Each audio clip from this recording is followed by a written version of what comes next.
I don't think there's any other religion, belief, following ideology in the country, well, in the UK, in this present day, that has more factions and more groups that aren't adverse to constant protests or demonstrations. And what I find mostly unfair is that our Labour government has spent time regarding a definition of anti yada yada hostility rule or law or some sort of nonsense, that they've spent time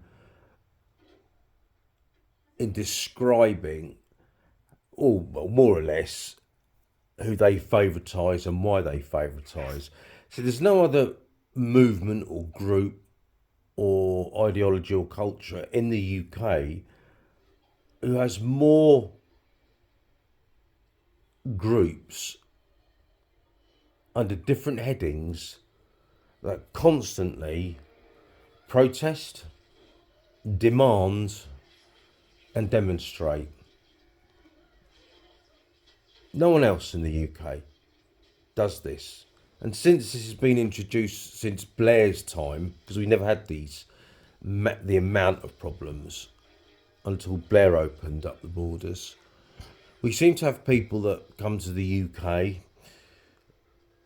through the asylum seeker or refugee way who are leaving their country because they're scared for their human rights, or the regime they're under is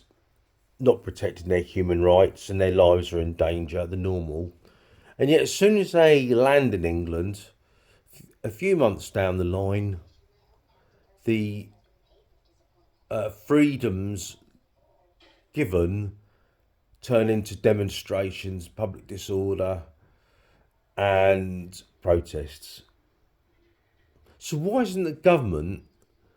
actually doing